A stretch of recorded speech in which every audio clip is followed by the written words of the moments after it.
14장입니다. 요한계시록 14장.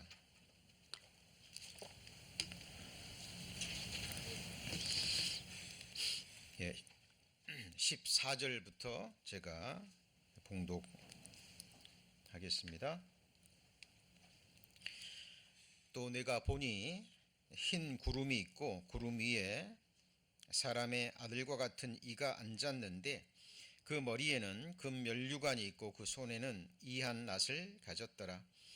또 다른 천사가 성전으로부터 나와서 구름 위에 앉은 이를 향하여 큰 음성으로 외쳐 가로되 내 낫을 휘둘러 거두라. 거둘 때가 이르러 땅의 곡식이 다 익었음이로다 하니 구름 위에 앉으신 이가 낫을 땅에 휘두름에 곡식이 거두어지니라. 또 다른 천사가 하늘에 있는 성전에서 나오는데 또한 이한 낫을 가졌더라. 또 불을 다스리는 다른 천사가 제단으로부터 나와 이한 낫 가진 자를 향하여 큰 음성으로 불러 가로되 내 이한 낫을 휘둘러 땅에 포도송이를 거두라. 그 포도가 익었느니라 하더라. 천사가 낫을 땅에 휘둘러 땅의 포도를 거두어 하나님의 진노의 큰 포도주 틀에 던짐에 성 밖에서 그 틀이 밟히니 틀에서 피가 나서 말 굴레까지 닿았고 1600 스타디온에 퍼졌더라. 벌써 2022년 9월 달이 되었습니다. 너무 빨리 우리에게 주어진 날들이 지나가고 있습니다. 세월이 빨리 지나가는 것을 느낄 때마다 생각나는 말씀이 욥기서 9장 25절 26절 말씀입니다. 나의 날이 체부보다 빠르니 달려감으로 복을 볼 수 없구나.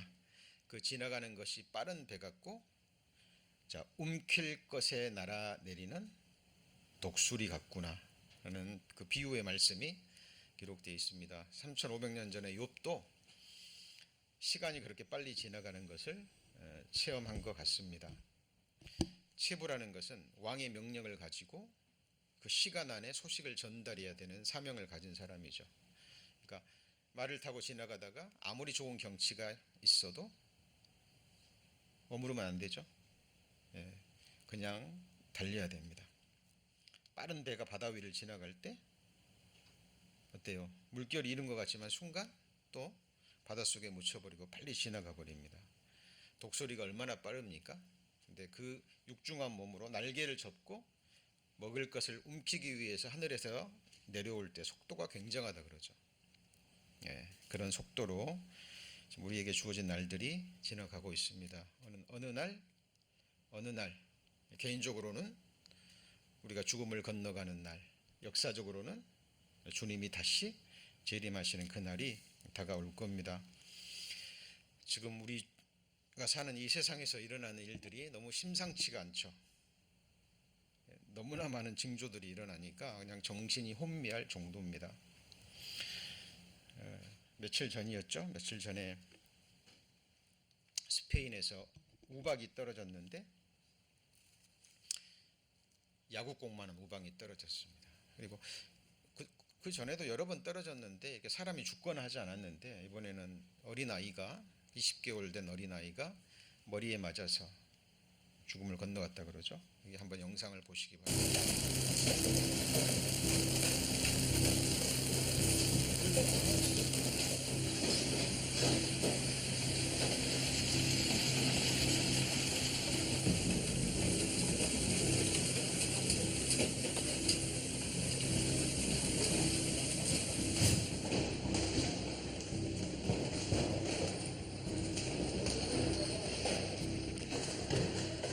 Esto no es normal, señores. No es normal, no es normal. Pero tirar, ¡Ah! Agarro tu ala, tío. Me cago en la puta. a otro cristal y todo. Me cago en la puta, tío.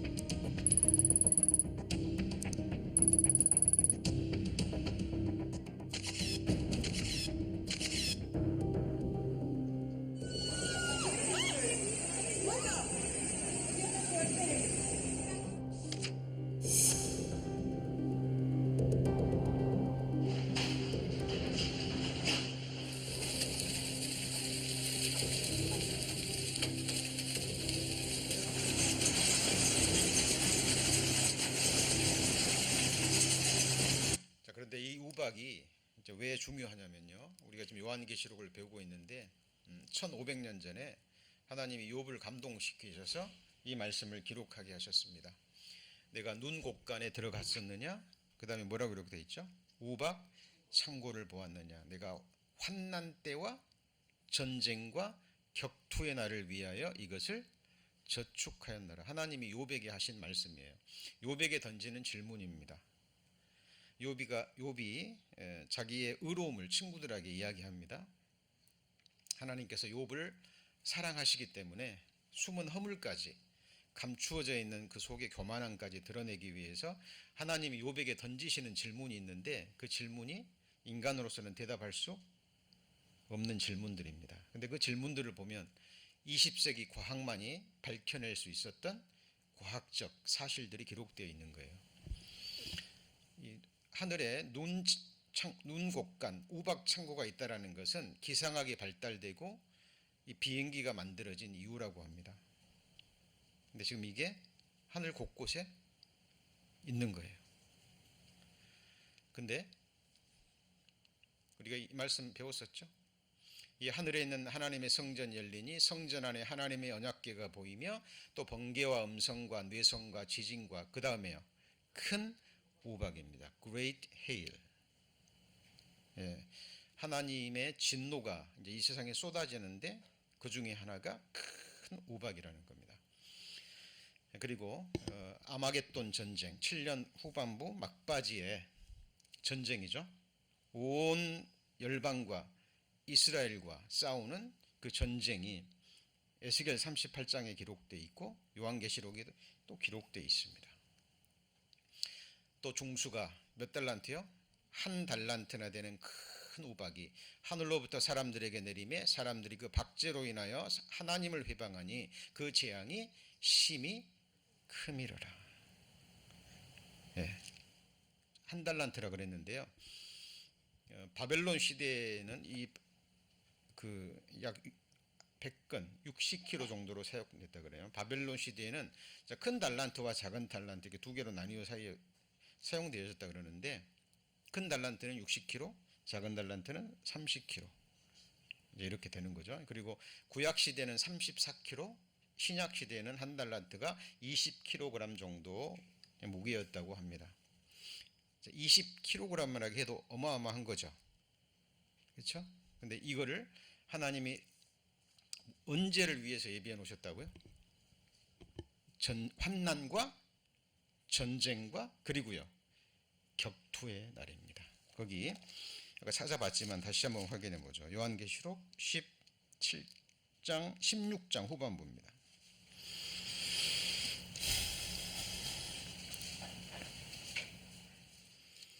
16장 16절에 아마겟돈이 나오죠.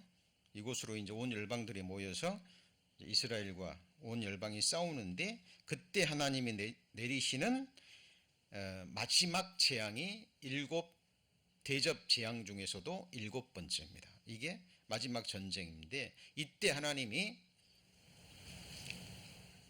이 세상을 멸망시키는 도구로 사용하시는 것 중에 하나가 뭐 지진도 있지만 여기 우박이라는 거죠.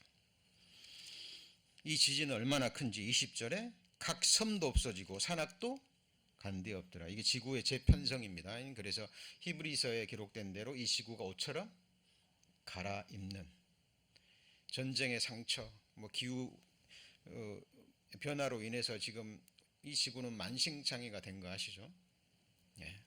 이 지구를 하나님이 에덴 동산처럼 옷을 갈아입히시는 그때 일어나는 모습들을 이렇게 기록한 겁니다.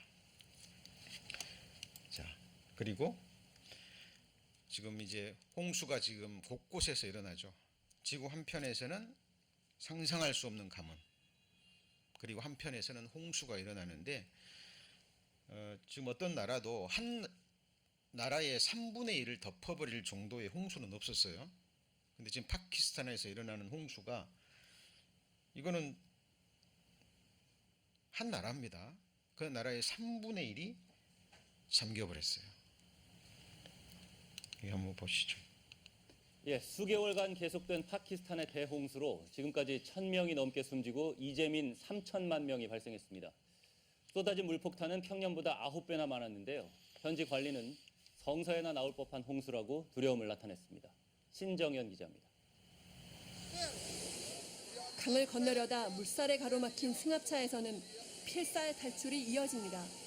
마을을 유유히 가로지르던 하천은 거대한 파도를 일으키는 급류로 변해 천변의 건물들을 집어삼켰고 계곡 옆에 자리 잡은 4층짜리 고급 호텔도 힘없이 주저앉아 물속으로 사라집니다. वो चला गया हमारा अपना भी नुकसान हुआ है ठीक है ना पानी जोर से 10-10 फुट 20-20 फुट पानी है 현재까지 파키스탄에서 폭우로 숨진 사람은 어린이 300여 명을 포함해 1,000명이 넘었습니다. 파괴된 주택은 95만 채, 이재민은 3,300만 명에 달해 파키스탄 국민 7명 중 1명이 피해를 봤습니다. 파키스탄은 해마다 6월 중순부터 9월까지 여름 계절성 폭우 몬순이 이어지는데 올해는 남부 일부 지역에서 평년보다 9배나 더 많은 비가 쏟아졌습니다. 남부 신드주에서는 성서에서나 나올 법한 홍수라는 표현이 등장했습니다. 지구 종말이 느껴질 만큼의 두려움을 느꼈다는 말입니다. 붉은 논과 푸른 나무, 주택가가 선명히 드러났던 위성사진엔 이제 온통 흰 물바다만 보입니다. 생명의 흔적은 모두 물 아래로 가라앉았습니다. 전례 없는 폭우를 기후재앙으로 규정한 파키스탄 정부는 국가 비상사태를 선포하고 국제사회 지원을 요청했습니다. MBC 뉴스 신정현입니다. 자, 지금 사람은 그런 경향이 있잖아요. 지금 나의 자신에게 어떤 해가 끼쳐지지 않으면 참 감각이 안 오죠.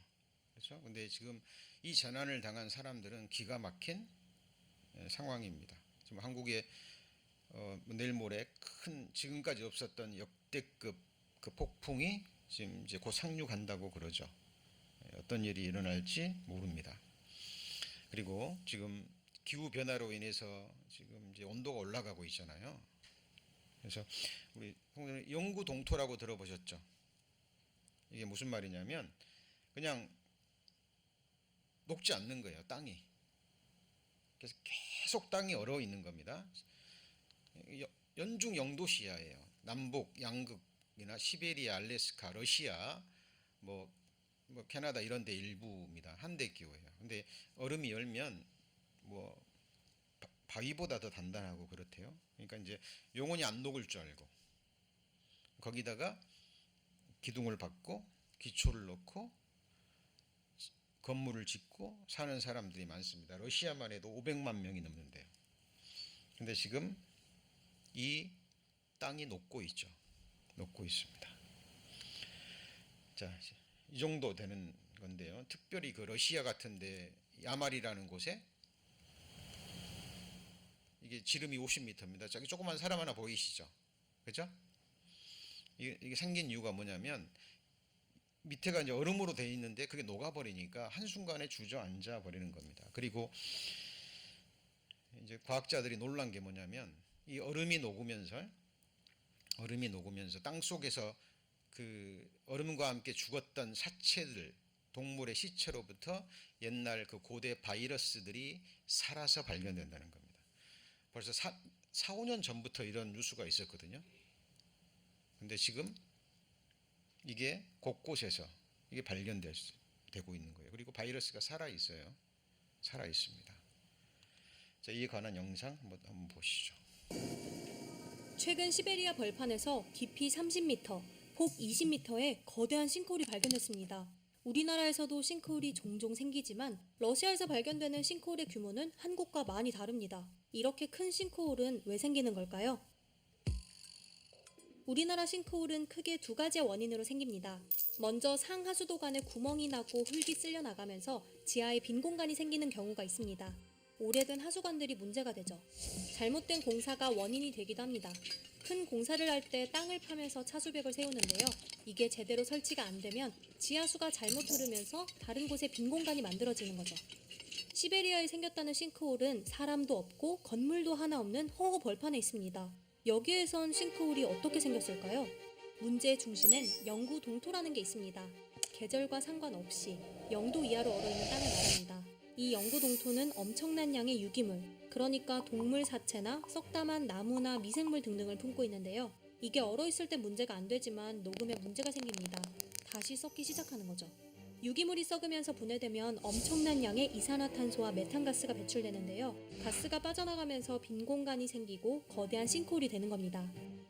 온난화의 결과로 영구 동토층이 녹으면서 이산화탄소와 메탄가스가 배출되고 그게 다시 온실 효과를 일으켜 영구 동토층이 녹는 속도를 더 빠르게 합니다. 악순환이 반복되는 거죠. 이게 부패돼서 메탄으로 올라오거든요. 갑자기 나오면 이건 이산화탄소의 한 20배 정도 더 큰 효과가 있습니다. 메탄 폭탄이 터질 수가 있다. 위기감을 느끼고 있습니다. 영구 동토가 녹으면서 생기는 문제점은 이게 다가 아닙니다. 수백 년, 수만 년 동안 품고 있던 과거의 바이러스나 세균이 활성화되는 일도 벌어집니다. 2016년 시베리아에선 75년 만에 탄저병이 발병해 1명이 죽고 96명이 입원하는 일이 있었습니다. 술록도 무려 2,300마리나 죽었죠. 전문가들은 영구 동토가 녹아 탄저균에 감염된 사체가 노출되고 이게 지하수로 흘러들어가 사람이 감염됐을 걸로 추정합니다. 영구 동토가 녹으면 이런 식의 재앙도 충분히 벌어질 수 있는 거죠. 유엔이 내놓은 보고서에 따르면 영구 동토층이 무엇인지 아는 사람도 가본 사람도 별로 없지만 지구의 미래가 달려있는 중요한 열쇠다라고 합니다. 지구온난화의 시한폭탄이라고까지 부르는 영구 동토. 우리에게 시간은 얼마나 남은 걸까요? 자, 우리 요한계시록 강의 6장 배울 때 기억나시죠? 그죠? 네 번째인 재앙의 청황생말, 땅 4분의 1의 권세를 얻어 흉년과 사망이라고 기록되어 있는데 영어 성경에는 with pestilence 그랬죠. 전염병인데 이게 땅에 있는 짐승들로부터, 그러니까 살아있는 짐승으로 해서 이 바이러스가 전염될 수도 있지만 이처럼 과거 얼음 속에 있던 사체들이 다시 녹으면서 그것이 다시 부패하면서 바이러스들이 올라오면 걷잡을 수 없이 퍼질 수 있습니다.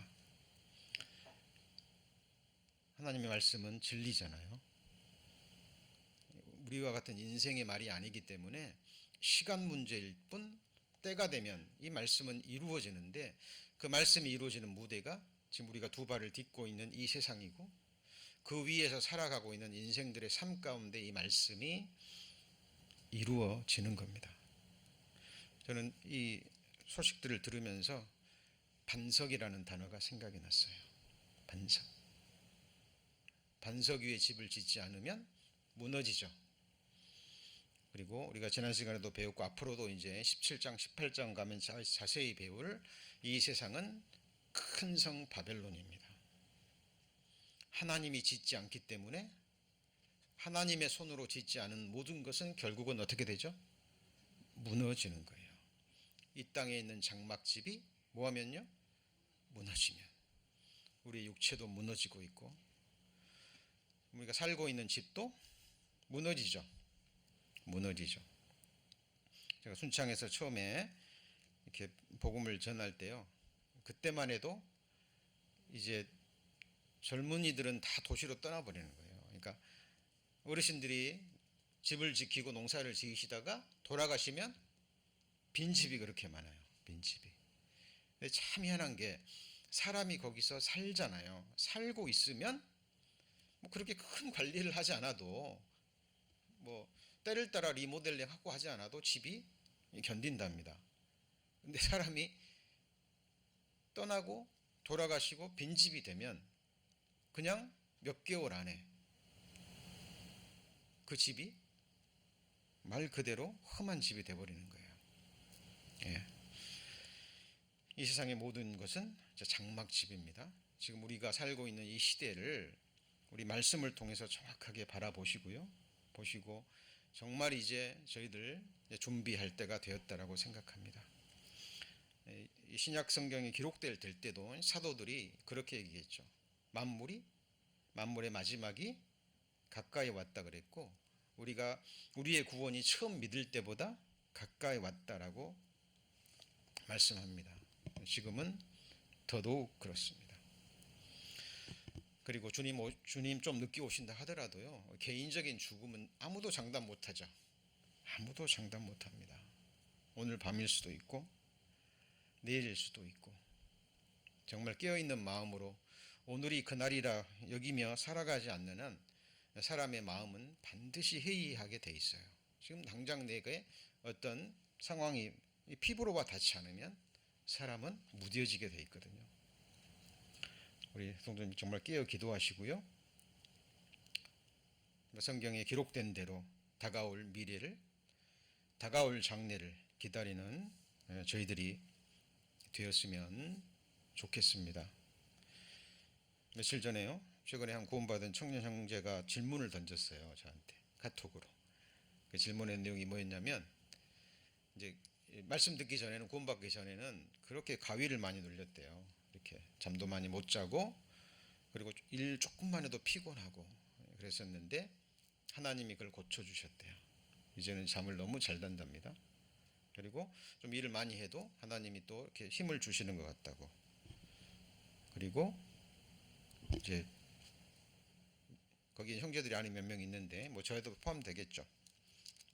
목사님은 어떤 치료를 받으셨냐고. 그래서 순간 돌아봤습니다. 정말 많은 은혜를 주셨고 또 영육간의 치유함을 주셨는데 딱 한 가지가 마음에 떠올랐어요. 그래서 저는 그 어린 시절부터 미래가 두려웠거든요. 장래가. 그리고 죽음이 두려웠고. 그래도 뭘 열심히 해도 항상 불안했어요. 열심히 해도. 열심히 해야 될 것 같아요. 안 그러면 안 될 것 같아요. 그래서 늦게까지 공부하고 뭐 하여튼 진리를 찾으려고 했는데 종교생활도 열심히 하고 계명도 열심히 지키려고 하고 하여튼 열심히 살았던 것 같습니다. 근데 그러면 그럴수록 불안해요. 뭔가 또 부족한 것 같고 11시, 12시 때로는 밤 늦게까지 도서관에 있다가 달을 보면서 나오면서도 뿌듯해야 되는데 그러지 않는 거예요. 불안한 거예요. 근데 거듭나고 나서 구원받고 나서 물론 이제 구원받은 그리스도인에게 주어지는 연단과 고난도 만만치 않죠. 그러나 그런 것들이 주어진다 할지라도요, 성령께서 하나님의 말씀으로 그걸 극복하게 하시고, 그리고 미래는, 장래는 두려움의 대상이 아니라 기대의 대상으로 바뀌었습니다. 소망의 대상으로. 특별히 죽음은 정말 사모합니다. 우리 성도님 기다리시지 않으세요? 죽는 그날 하나님이 약속하신 그곳에 가고 나를 지으시고 나를 위해 죽어주신 예수님의 얼굴을 이렇게 얼굴과 얼굴을 맞대고 보는데 그날이 얼마나 기다려지는지 모르겠습니다. 저는 그렇게 답을 보냈습니다. 우리 성도님들, 이 세상은 무너져 갑니다. 그리고 이 세상은 날로 악해질 거예요.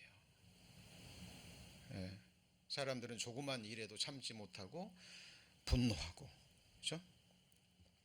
요즘 크락션도 잘 울리시면 안 됩니다. 그죠? 며칠 전에도 크락션 울렸다고 또 총기 사고 났죠.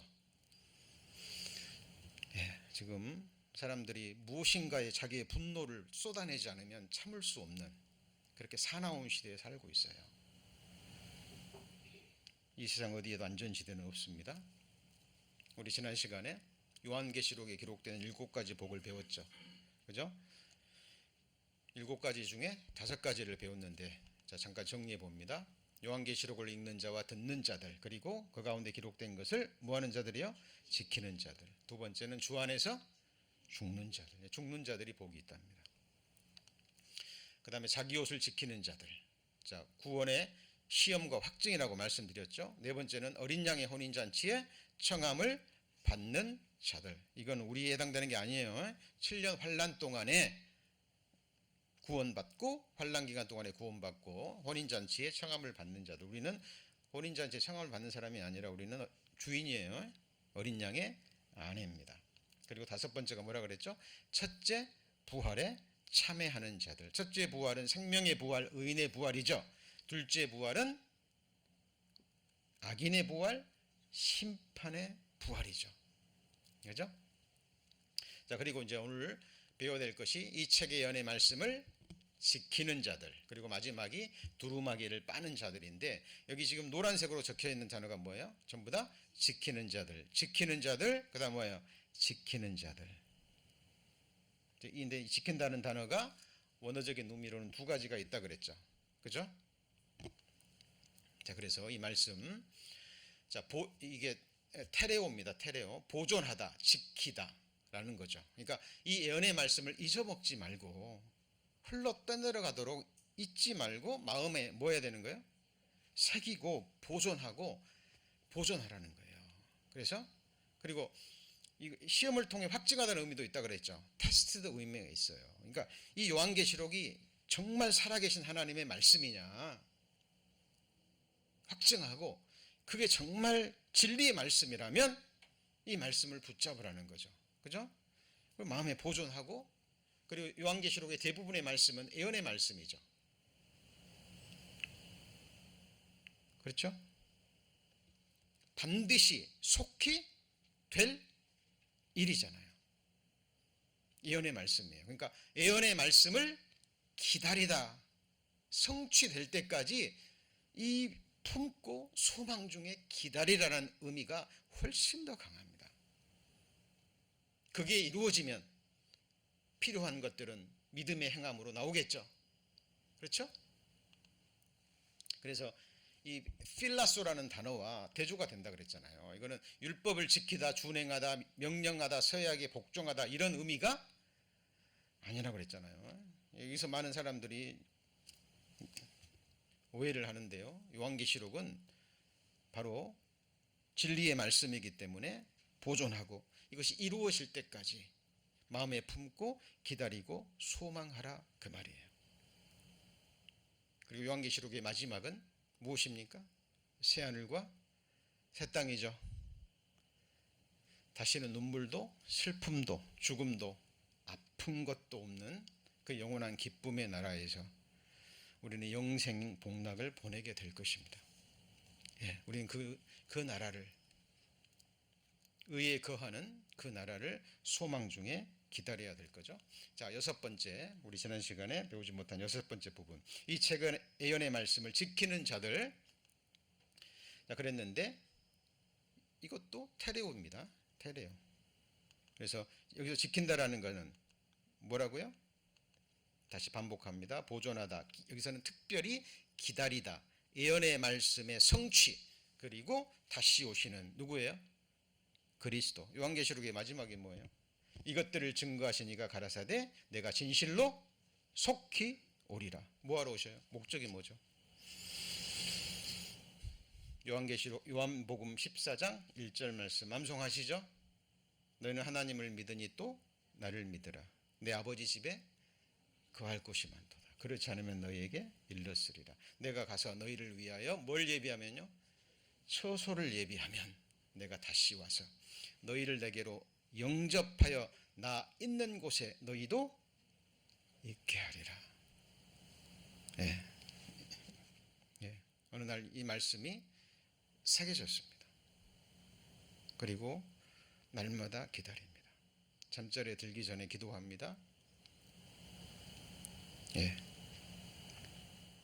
아침에 일어나면 어젯밤 안 오셨군요.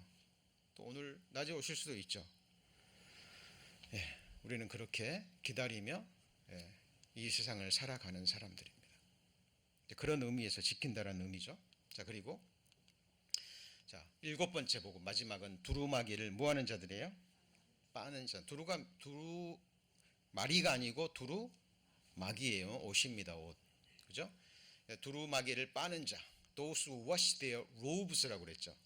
저희 생명나무에 나가며 문들을 통하여 성에 들어갈 권세를 얻으려 함이라. 이 옷을 말하는데 이거는 구원의 옷을 말합니다. 이미 구원의 옷을 입었죠. 입으셨죠? 그런데 구원의 옷을 입고 의의 겉옷을 입고 그 옷을 깨끗하게 유지하는 사람은 한 사람도 없어요. 그리스도인 중에. 여러분 구원받고 나서 온전하게 사셨습니까? 예. 자, 성경에 두 가지의 의미가 나옵니다. 여기 보면 누구든지 그리스도와 합하여 침례를 받은 자는 그리스도로 옷 뭐예요? 입었느니라. 현재 완료. 입고 있어요. 지금 입었어요. 입었죠? 예수 그리스도의 삶으로 자신으로 우리를 덮어버리신 거예요. 이게 구원의 옷, 의의 겉옷이에요. 그런데 구원받은 이후에 우리가 그리스도인다운 삶을 살지 못하면 그 옷이 어떻게 돼요? 더러워지는 거죠. 그렇죠?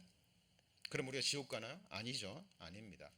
그래서 오직 주 예수 그리스도로 옷 입고 정욕을 위하여 육신의 일을 도모하지 말라 라고 이야기를 합니다. 옷 입었는데 옷 입으래요. 여기는 명령어로 되어 있죠. Put on the Lord Jesus Christ. 입었는데 입으래요. 이건 뭘 말한 거죠? 실제적 성화를 가리키는 거예요. 이제 구원의 옷을 입었으니까 구원의 옷을 입은 자답게 그렇게 살아가라라는 거예요. 이게 무슨 말이냐면 너희가 열심히 살면 율법을 지키면 천국 갈 것이다, 의롭게 될 것이다가 아니고 이제 천국 갈 사람이 됐기 때문에 의롭게 되었기 때문에 구원의 옷을 입었기 때문에 하나님 자녀가 됐기 때문에 하나님 자녀답게 살아가라 라는 거룩한 명령이 되는 거예요. 이거를 이제 신학적 용어로는 구원받았을 때 옷 입은 거를 신분적 성화, 위치적 성화라고 얘기를 합니다.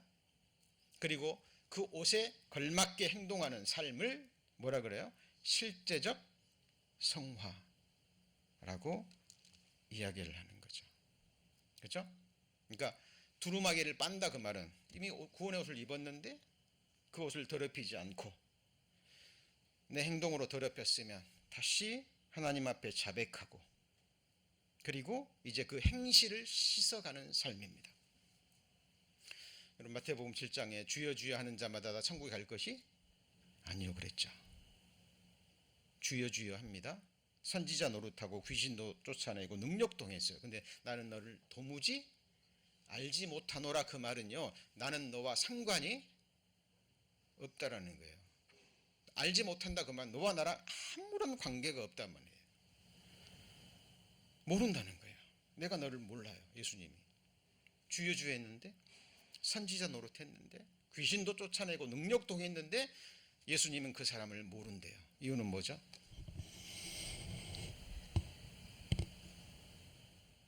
예수님께서 자신의 피로 그 사람을 씻어본 적이 없어요. 예수님이 허리를 굽히시고 수건으로 제자들의 더러운 발을 다 씻겨주셨습니다. 그 당시에 제자들은요, 광야에서 샌들 신고 다녀요. 그러니까 가장 더러운 게 뭘까요? 발이에요. 그러니까 손님이 집에 들어오면 최고의 접대가 뭐냐면 대야에다가 물을 떠다 주는 거예요. 그래서 그 지치고 더러운 발을 그 물로 깨끗이 씻게 해주는 게 손님 대접 중에 하나라고 합니다. 베드로가 예수님이 하나님의 아들이 더러운 제자들의 발을 씻어주는 것을 지켜보다가 자기도 씻으려고 하니까 뭐라 그래요? 절대 나는 씻을 수 없습니다. 이게 무슨 말이죠? 겸손처럼 보이죠. 주님 같은 분이 어떻게 더러운 내 발을 씻깁니까? 절대 안 됩니다. 사탄아 내게 물러가라. 사탄아 물러가라 그랬죠. 내가 너를 씻기지 않으면 내가 너와 아무 상관이 없느니라. 여러분, 주님이 십자가에서 피를 흘려주실 때 우리 죄를 다 씻어주셨어요. 그죠? 구원해 주셨습니다. 그런데 구원받고 우리는 또 온전하게 살아가나요? 아닙니다. 그래서 히브리서 9장 찾습니다. 히브리서 9장 12절.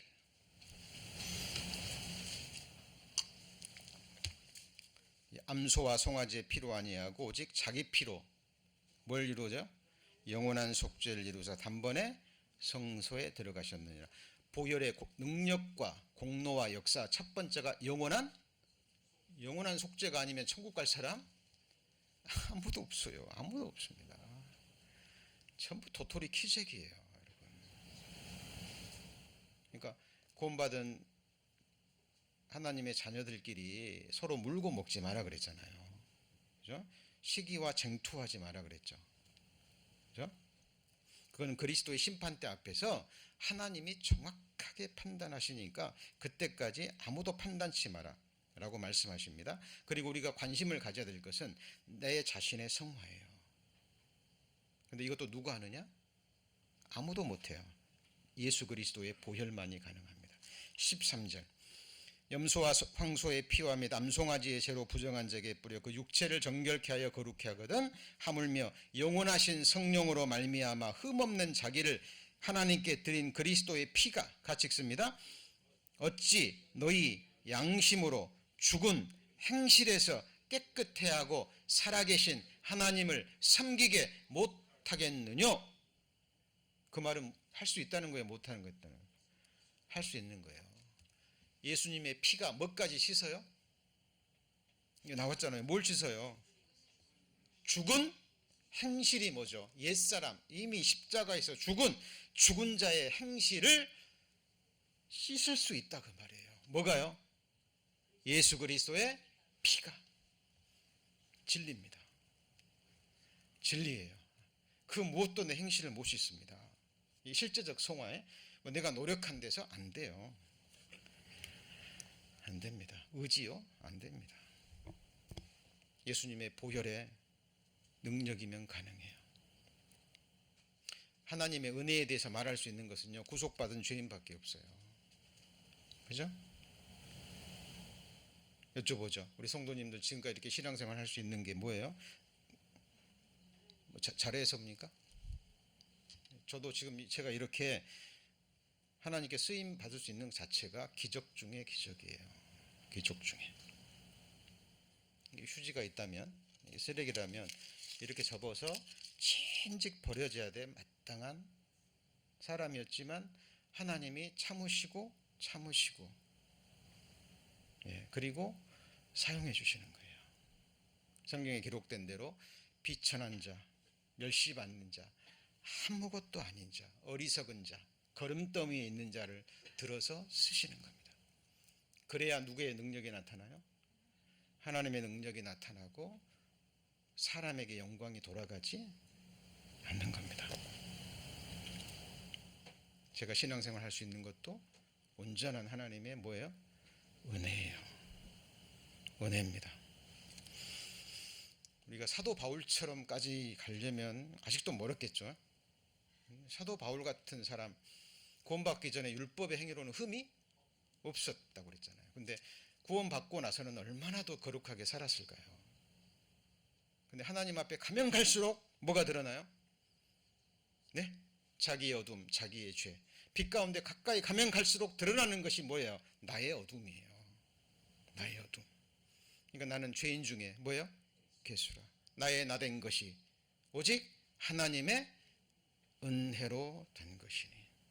여러분, 우리는 은혜로 구원받고 은혜로 신앙생활하고 하나님의 은혜로 쓰임받고 맞습니까? 예, 하나님의 은혜로 주님 나라에 들어가는 거예요. 나의 행실을 변화시키는 것 뭐죠?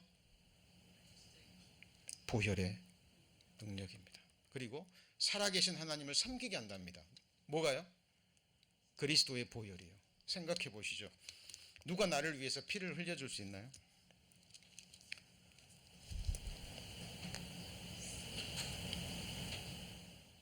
누가 내가 죽어야 될 그 자리에 대신 죽어줄 수 있나요? 예수님의 십자가의 죽음은 우리에게 보여주시기 위한 어떤 쇼업 있나요? 쇼업 있는가요? 아닙니다. 정말로 아들을 주신 사랑이에요. 아들을 주셨습니다. 자, 아브라함이 하나님과 맺은 언약이 무조건적인 언약이에요. 조건부 언약이 아니에요. 아브라함이 뭐 잘해서 받았어요? 아니에요. 아브라함이 한 것은 그냥 믿은 거예요. 그냥 믿었기 때문에 행한 거예요. 의로운 행위가 아니고 하나님을 믿었기 때문에 떠났고 믿었기 때문에 이삭 바치고, 맞죠? 그 믿음을 보시고 하나님이 무조건적인 은혜를 주셨잖아요. 그렇죠? 아브라함이 물어봅니다. 하나님이여, 내게 무엇을 주시려니까? 많은 것을 약속했죠. 아브라함과 우리 아브라함의 후손들에게 하나님이 뭘 주셨어요? 너무나 많죠. 최고의 것이 무엇입니까? 하나님이 우리에게 아들을 주셨죠. 맞습니까? 한 아이가 우리에게 낳고 한 아들을 우리에게 주신 바 되었는데 세상을 이처럼 사랑하사 독생자를 주셨으니, 그죠? 네, 모든 걸 주신 거예요. 자, 그래서 자, 이게 바로 두루마기를 씻는 자, 뭔지 아시겠죠? 실제적 성화를 일으키는 겁니다. 그래서 구원받은 그리스도인들이 살아가면서 두려운 게 그거잖아요. 두려운 게 내가 더럽다라는 것은, 내가 추하다라는 것은, 허물이 많다는 것은 나도 알고 남들도 잘 알아요. 그죠? 우리는 서로 앞에 뭐 위선을 보이거나 그러면 안 돼요. 우리는 이미 다 폭로가 된 자들이에요. 드러났습니다. 만물보다 거짓되고 부패한 마음을 가진 자가 누구예요? 옆에 있는 사람입니까? 누구예요? 나예요, 나. 그죠? 그러나 두려운 것은 우리가 복음을 전할 때 세상 사람들에게 받는 오해, 그죠? 내가 증거해야 될 그 주님의 이름 때문에 그게 두려운 거예요. 그래서 사도 바울이요, 그 복음을 전할 때 심히 떨었다 그랬거든요. 누가 두려워서요? 사람이 두려워서요? 자기를 구원해 준 그 이름이 너무 보배로우니까. 그 사람들에게 하나님은 자신의 이름을 주신 거예요. 고넬료가 처음으로 이방인 중에 구원을 받습니다.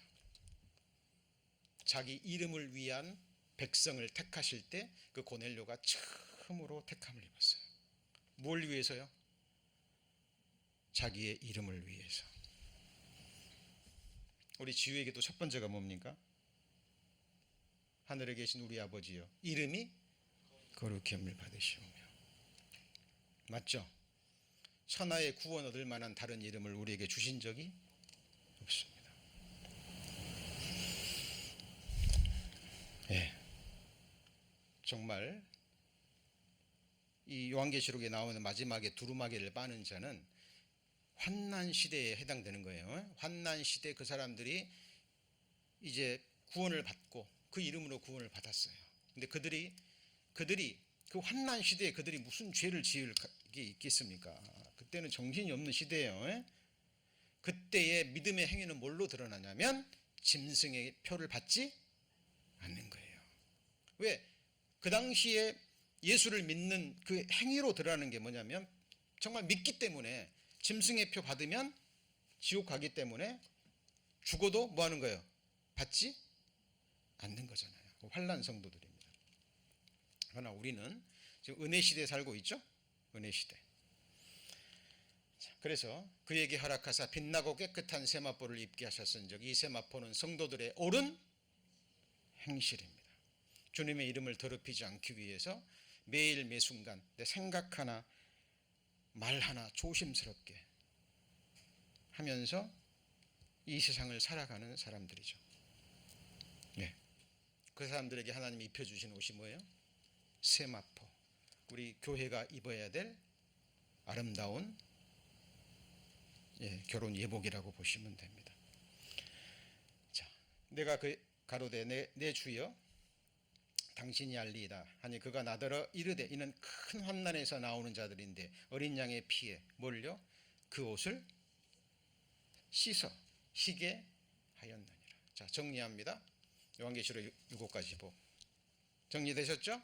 읽는 자와 듣는 자들, 그리고 지키는 자들, 주 안에서 죽는 자들, 자기 옷을 지키는 자들, 구원의 시험과 확정이라고 말씀드렸죠. 어린 양의 혼인잔치에 청함을 받는 자들, 이거 환난 시대에 해당되는 겁니다. 첫째 부활에 참여하는 자들, 우리는 이미 이때 부활돼서 주님과 함께 있죠. 이 책의 연의 말씀을 뭐하는 자들이요? 지키는 자들, 두루마기를 빠는 자들입니다. 자, 그리고 오늘 내용은 너무 간단합니다. 요한계시록 14장.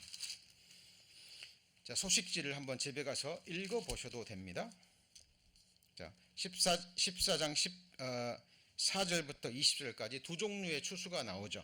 그죠? 하나는 익은 곡식의 추수. 두 번째는요. 익은 포도의 추수. 이게 구원과 심판의 추수입니다. 자, 이게 무슨 말이냐면 마태복음 3장 12절에 손에 키를 들고 자기의 타작마당을 정하게 하사 알곡은 모아 어디에요? 곡간에 들이고 쭉정이는 꺼지지 않는 불에 태우시리라. 누가 하신 말씀이죠? 예, 예수님이 직접 하신 말씀이에요. 이건 은혜 시대 때도 마찬가지입니다. 은혜 시대 때도 구원받은 이후에 하나님의 자녀라면 그대로 데려가실까요? 아니면은 정결케 해서 데려가실까요? 이건 너무 단순한 이야기예요. 우리가 농부라면 추수해가지고 그냥 추수한 채로 곡간에 집어넣어요? 필요한 건 뭐죠? 알곡입니다. 알곡. 그러니까 껍질과 겨는 다 벗겨버리는 거예요. 그래서 통과하는 것이 탈곡기라는 겁니다. 나의 가는 길을 오직 그가 하시나니 그가 나를 연단하신 후에는. 그래서 구약시대건 신약시대건 하나님의 백성들은 반드시 하나님의 연단을 받아요.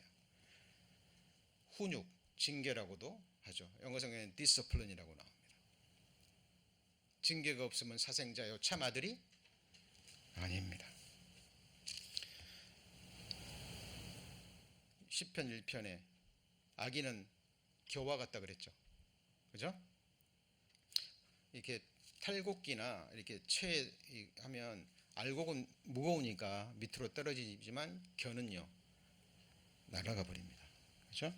그래서 환란이라는 단어가 들립시스입니다. 들립시스 헬라어로. 근데 이게 이제 영어로는 트리블레이션인데 이 트리블레이션이라는 영어가 라틴어에서 나왔어요.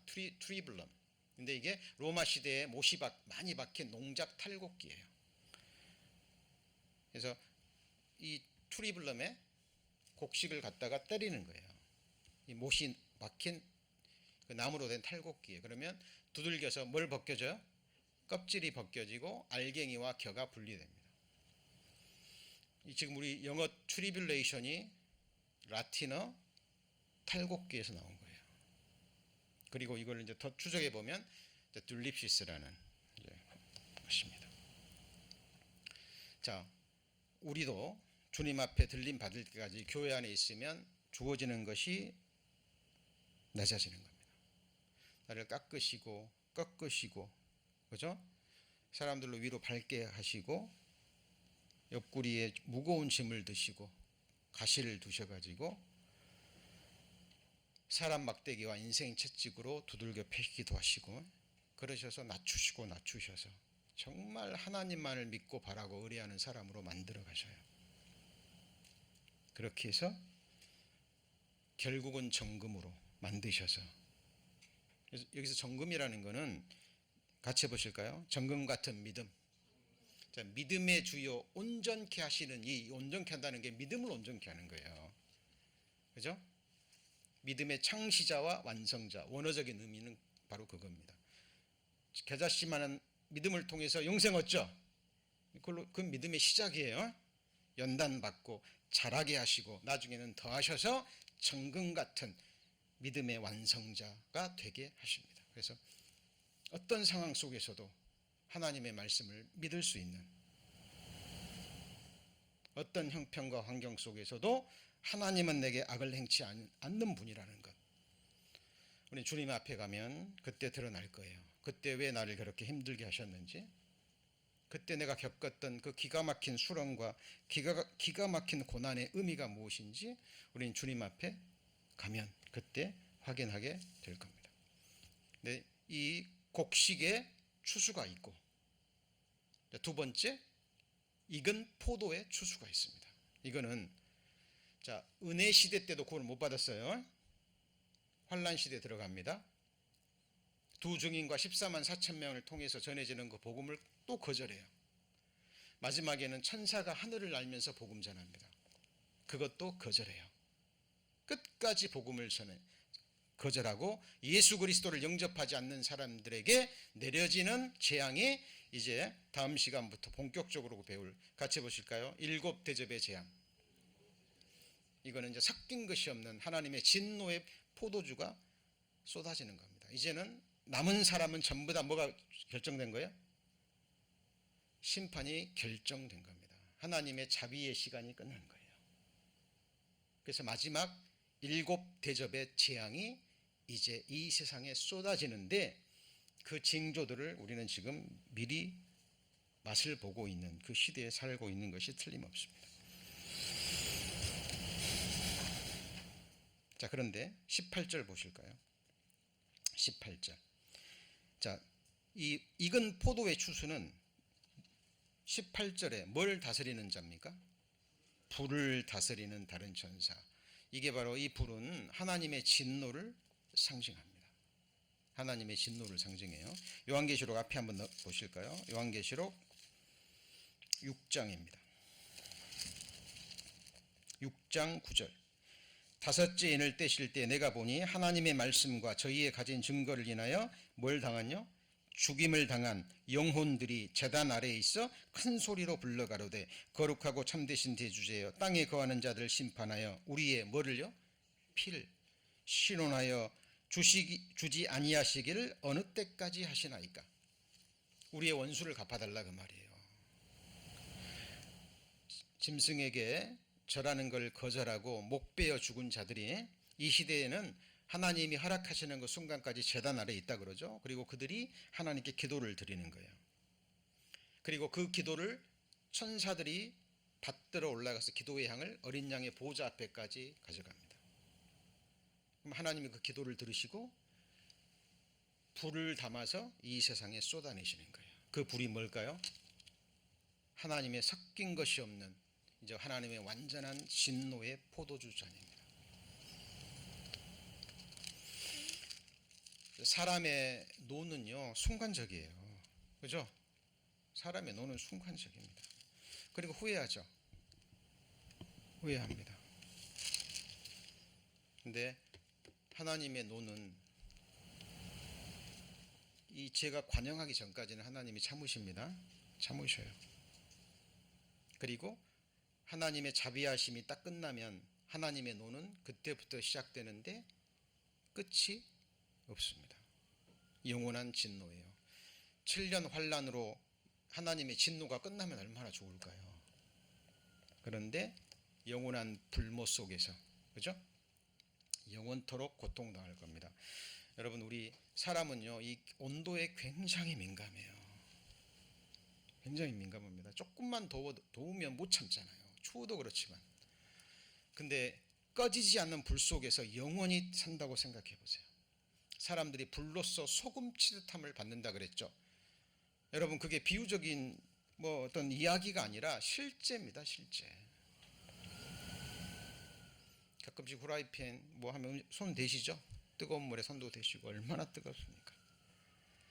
그것과는 비교할 수 없는 지옥불의 뜨거움 속에서 영원이라는 시간을 보내야 됩니다. 하나님의 말씀은 거짓인가요? 아닙니다. 문자 그대로 사실일 겁니다. 그리고 하나님의 진노의 이 포도주 틀을 밟을 때요, 거기 보시면 14장입니다. 14장 19절. 천사가 낫을 휘둘러 땅에 포도주를 거두고 하나님의 진노의 큰 던짐에 성 밖에서 그 틀이 밟히니 틀에 피가 나서 어디까지 답니까? 네, 말 굴레까지 답니다. 이게 말 굴레예요. 말에 거의 말의 키까지 피가 쌓이는데 넓이가 1,600 스타디온, 약 300km 이상이 되는 거예요. 온 세상에 퍼지고도 남겠죠. 그러니까 이 7대접 때 이제 쏟아지는, 특별히 이제 마지막 아마겟돈 전쟁 때 하나님의 진노가 이 세상에 완전히 쏟아지는 겁니다. 그걸로 끝이 아니고 영원한 지옥불로 1000년 후에 백보자 심판과 함께 쏟아지는 거잖아요. 네. 자, 하나님이 그것을 지금 사도 요한에게 보여주신 겁니다. 그죠? 그리고 나서 이제 15장부터 이 15장은 이제 7대접의 진노가 쏟아지는 준비하는 과정이고 16장부터는 이 7 대접이 뭐 하는 거예요? 실제로 쏟아지는 내용으로 기록되어 있는 겁니다. 요한계시록 1장 1절 읽고 마칩니다. 요한계시록 1장 1절. 요한계시록 1장 1절. 예수 그리스도의 뭐죠? 계시라 열어서 보여주신 겁니다. 하나님이 그에게 주사, 그 다음에 뭐예요? 반드시, 그 다음에요 속히 될 일. 누구에게요? 종들에게 보이신 겁니다. 종들이 아니면 믿지 않아요.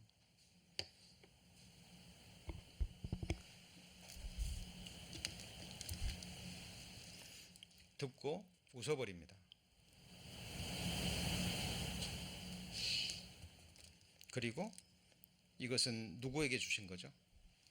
종들을 다른 말로 말하면 4절입니다. 4절. 요한은 아시아에 있는 누구예요? 7 교회만이 받을 수 있는 말씀입니다. 준비하라는 거죠. 그죠? 깨어서 준비하라는 겁니다. 그리고 요한계시록 21장에도 이것들을 교회에게 증거하셨다라는 말이 나오죠. 그리고 성령과 신부가 말하기를 오라. 그 신부는 누구예요? 교회입니다. 이 말씀을 정말 믿고 하는 사람들은 이제 세상 사람들에게 은혜의 시대가 끝나는 그 순간까지 오라 라고 외쳐야 되는 겁니다. 한 사람 한 사람에게. 그러니 그날 그 시간을 지금 바라보고 있습니다. 세상 사람들에게는 두려움의 시간이지만 우리에게는 어때요? 소망의 날들이죠. 그죠? 소망의 날들입니다. 제가 가장 좋아하는 말씀 중에 하나가 예레미야 29장 11절 말씀입니다. 너희를 향한 나의 생각은 내가 하나니 재앙이 아니라 곧 평안이요 너희 장래에 소망을 주려 하는 생각이라. 너희는 내게 와서 부르짖으며 내게 기도하면 내가 너희를 들을 것이요 너희가 전심으로 나를 찾고 찾으면 나를 만나리라. 일단은 살아있는 동안에 말씀을 통해서 믿음을 통해서 만나고, 맞죠? 나중에는요 얼굴과 얼굴을 맞대고 만날 겁니다. 여러분 그날 그 순간 기다려지지 않으십니까? 그때까지 우린 사단의 괴계에 이겨내시고, 우리 다 허물 많잖아요. 말씀대로 서로 용서하고 용납하고 기도로 붙잡고 그날까지 함께 가기를 소망합니다. 기도하시겠습니다.